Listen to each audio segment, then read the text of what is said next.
Be me, 28, living in Brooklyn, yoga addict. Never hang out with dudes unless it was to boost ego after bad breakup, lol. Been vocal since college about how men need to be better. Me and my girls are tight-knit group. Somehow wished evolution could get rid of all poor men, so only rich ones left to spoil us. You'd think I'm the one with strongest opinions in our group. Wait till you meet Tasha. She's the best. She's always ranting about how she makes men pay for everything then ghosts them. We cheer her on. Empowerment babe. My brother Luke is 31, sweet, kind, shy dude engineer. Still plays piano when stressed. Not really dominant guy. Doesn't have any close friends. Always been type to let others talk over him. But proper good person, rare especially for a man, lol. Me and him not super close, but he's family. Always been there for me when I needed him. Had rough time dating, says girls don't take him seriously. Too nice or too boring, whatever that means. Would usually go ham on guys that say that, but I know he's a good one. Just think it's because he has no game. One night during drinks, Tasha says she's ready to settle down.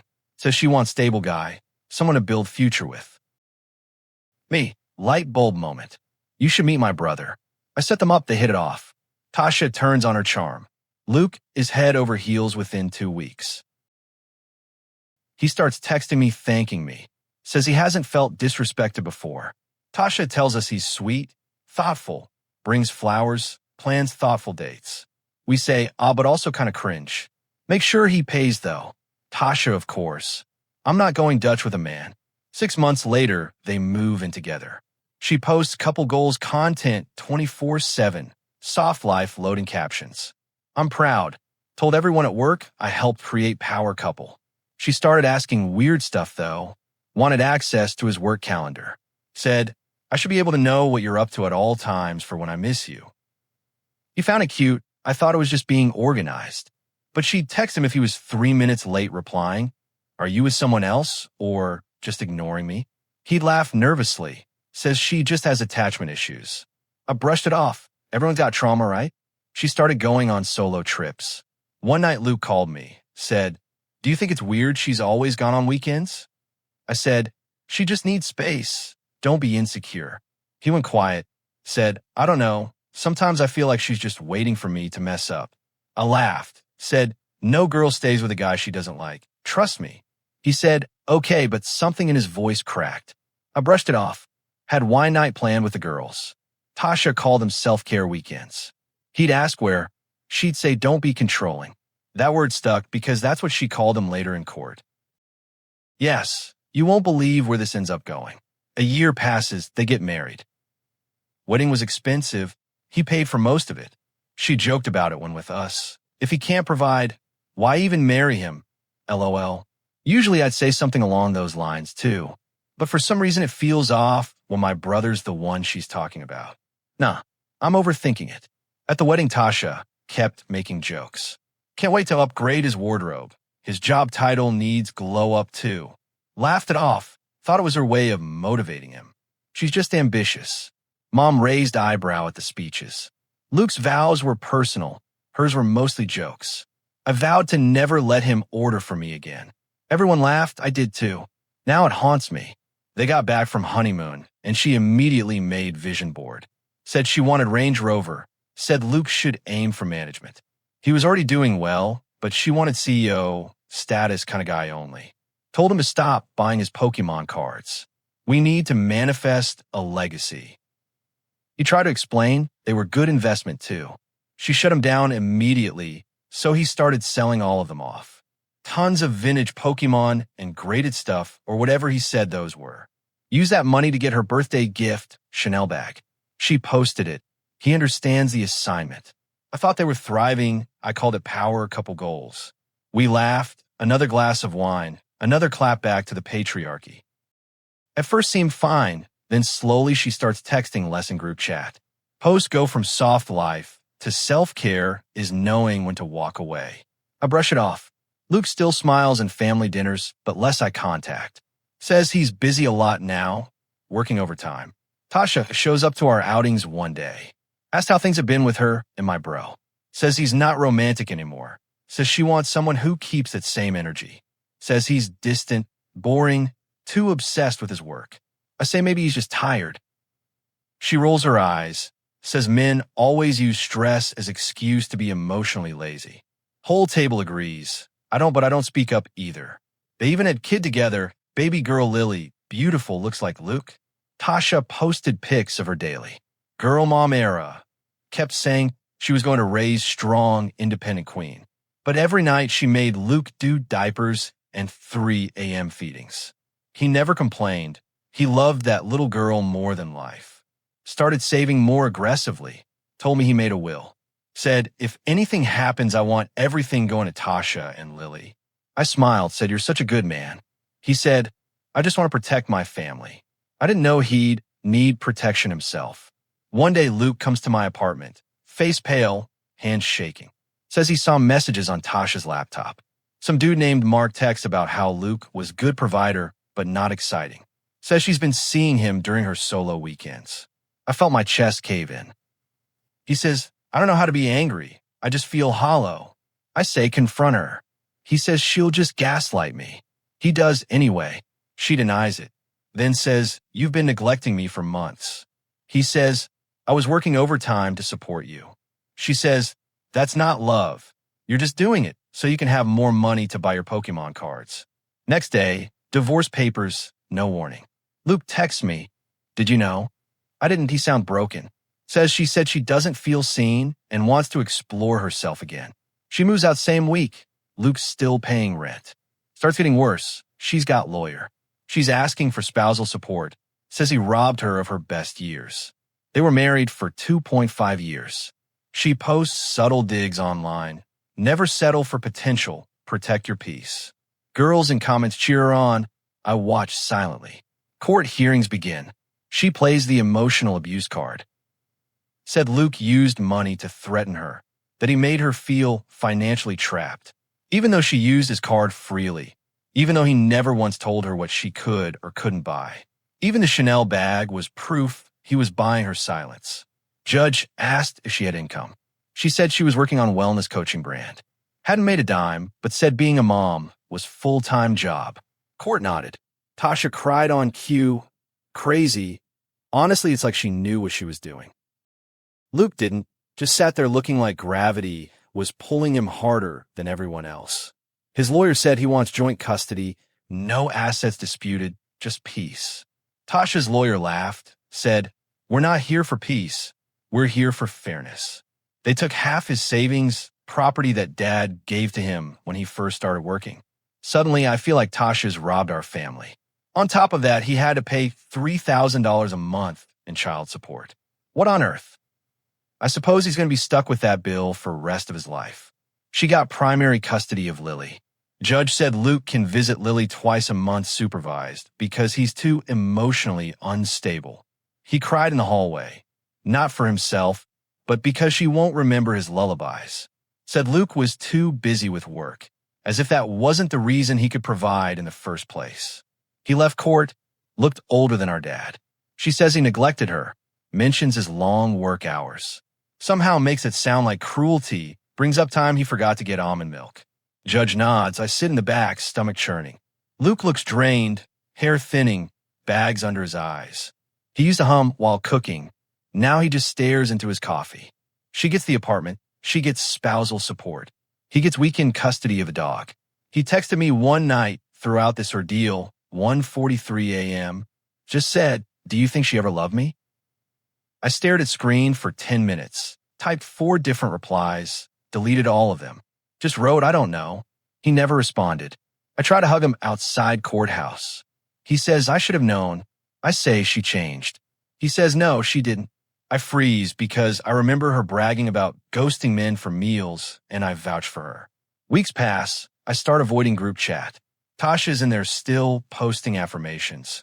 Men should be lucky we even let them love us. Can't read it anymore. Block her. Ran into Tasha by accident. Coffee shop we both used to go to. She looked surprised, but fake smiled anyway. Hey, stranger. Wow, I actually felt like strangling her. I said, you broke him. She blinked, sipped her matcha. He broke himself. I just chose peace. Something in me snapped. Said peace? You drained him and called it growth.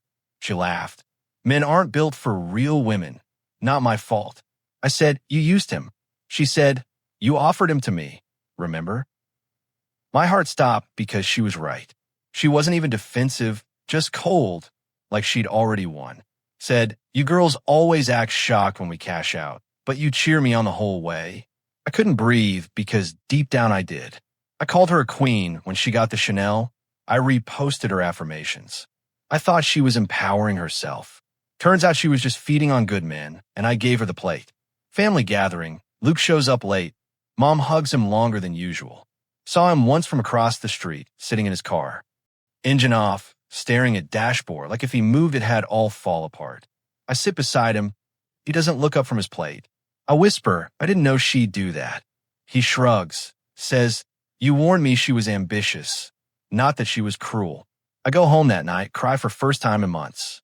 Look at all the old Instagram photos, the quotes, the hashtags, the empowerment chants.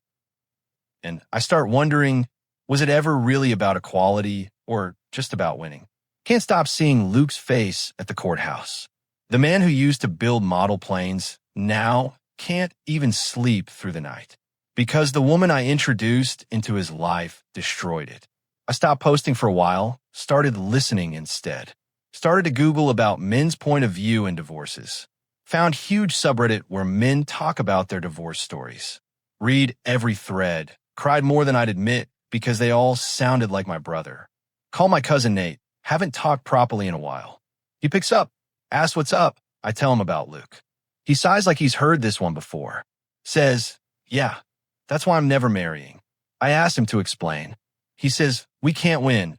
If we don't pay, we're broke. If we pay, we're expected to keep paying forever. If we speak up, we're controlling. If we're quiet, we're emotionally unavailable. If we work a lot, we're neglectful. If we don't, we're lazy. Ego silent. He says, it's a trap. You can't be vulnerable as a man. They'll use it against you later. Says he had ex take half his savings after 3 years. Just packed and left. Then called him toxic for not making her feel inspired. Says, you think we're scared of love? We're scared of what happens when it ends. Because for us, it ends with court dates and debt. He pauses, says, tell your brother he's not alone. Hangs up. I stare at my phone. Remember, every time I said, real men aren't afraid of love. I didn't know what I was asking them to risk. Once called a man weak for being scared of marriage. Now I get it. Now I see why they walk away, why they ghost, why they build walls instead of homes. Sat down with Luke last week, brought him his favorite tea. He smiled a little. I said, I failed you. He nods slowly, puts tea down, says, I want to be heard. He says, you know what hurts the most? I stay quiet. He says, I did everything I was supposed to do. Paid for dates, supported her, didn't cheat, worked hard, and I still lost everything. I try to respond. He keeps going. They say men are trash, but no one ever says what being a good man actually looks like anymore. Says he feels like a robot, a walking wallet with a smile. I wasn't her husband. I was her investment. I tear up. He doesn't. He's past tears. Says, I look at couples now, and all I see is traps. Says, you marry the wrong person as a man, you don't just lose love. You lose everything you worked for, and nobody shows up for you. I tell him I'm here. He says, too late now. Finishes his tea, says, just don't let more guys end up like this. I walk home that night. Wind hits harder than usual. My mind repeats his voice. I did everything right. Found old photo of us from when we were kids. He was building Lego spaceship. I had just cut all my Barbie's hair off. He said, one day I'm going to make real rockets. I said, only if I let you. We laughed. He always smiled when I bossed him around. And I think some part of me never stopped.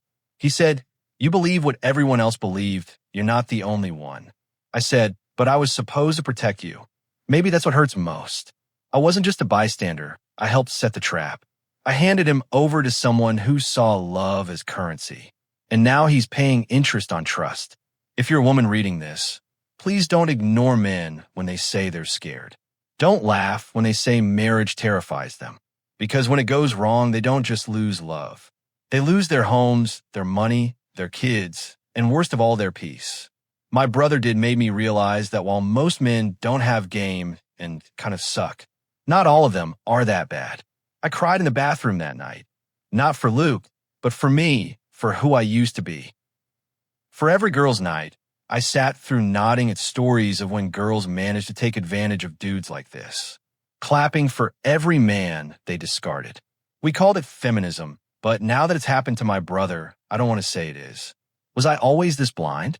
Now I'm stuck thinking if I was just another version of her. I guess I just want to ask, seriously, was it really always this bad? Did you feel like this the whole time and just never said anything? Because I don't get it. I mean, he was a man, right?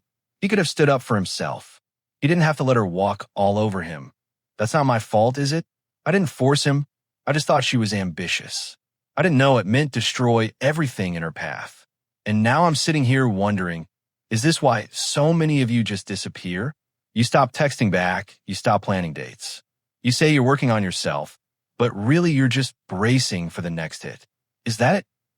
Because I swear I thought the worst thing we did was ask for the bill to be split. Not whatever this is. How many of you gave it all and still got told you're not enough? And when it all fell apart, you couldn't even say anything. I do think men need to stand up for themselves more, though. Because if you can't stand up for yourself, how are you going to for your family? But to be fair, if he raised his voice once, he'd be seen as unstable. Was this always happening? And we just never saw it? Or did we choose not to? Now I can't stop thinking if I'm part of the reason he doesn't smile anymore. Now I hear his voice when I see couples smile. And I wonder how many of those men will one day whisper the same words. I did everything right.